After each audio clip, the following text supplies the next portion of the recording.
Hi, in this video I'd like to show you how to do a cable cast on. We're going to start with the slip knot onto the left hand needle. Our first stitch is knit into the stitch on the left hand needle. Wrap like you're knitting and pull a loop up to the front. Simply place that loop onto the left hand needle. Now that we've got more than one stitch on the needle, I can start the cable cast on. So I'm going to place my needle between these two stitches, and the needle should go all the way through past the tip of the needle.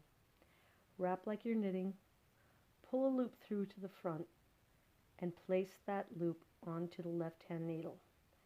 I don't tighten this loop until I get my right hand needle in between those two stitches, and then I can snug it up after I get the needle all the way in.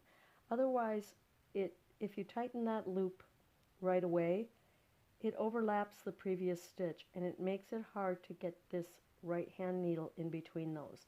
So I like to keep it loose until I get my needle in between. Okay? Wrap like you're knitting, pull a loop through to the front, and put that on the needle. Keep it loose until you get your needle inside. Then you can snug, loop through, place that loop on the needle. Now there is another way you can do this. After you pull the loop through to the front of the work, you can turn that loop over to put it onto the left hand needle. That just gives a little bit firmer edge and perhaps a little bit more decorative. So in between those last two stitches, pull a loop through to the front, turn that loop over and put it onto the left hand needle. Let's do that one more time. Between, around the back, pull a loop up and turn it over and put it on the left hand needle. So you can see there's really not a whole lot of difference between where I turned the stitch over here and where I did not. It may be a little bit more decorative here, definitely a little bit more firm. Now I want to show you how I would do the same cable cast on with the work already in progress. For instance, if this were a buttonhole where I had bound off stitches coming across the work to create the bottom portion of the buttonhole like that. Now I'm going to cable cast on stitches over the top of that buttonhole when I get to it.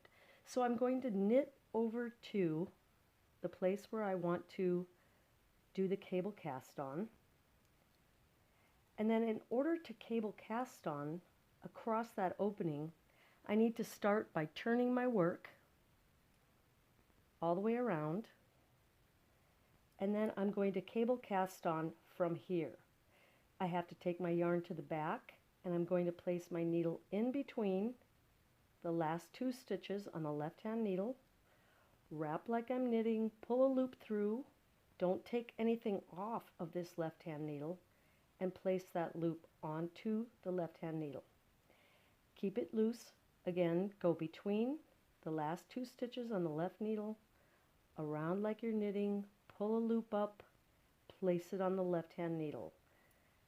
Now we'll do it with the twist in there. Pull the loop up to the front, turn that stitch over, place it on the left hand needle. In, around, and now I'm going to turn that stitch over, place it on the left hand needle. Now in order to continue working, I've finished the cast on across the top of this buttonhole, so to continue working across the row, I have to turn the work again, just like that. Yarn to the back because I'm knitting right here, and I can continue knitting across the row. So, cabled cast on to begin your work and cabled cast on over an existing bound off section. Okay? It's fun. Try it.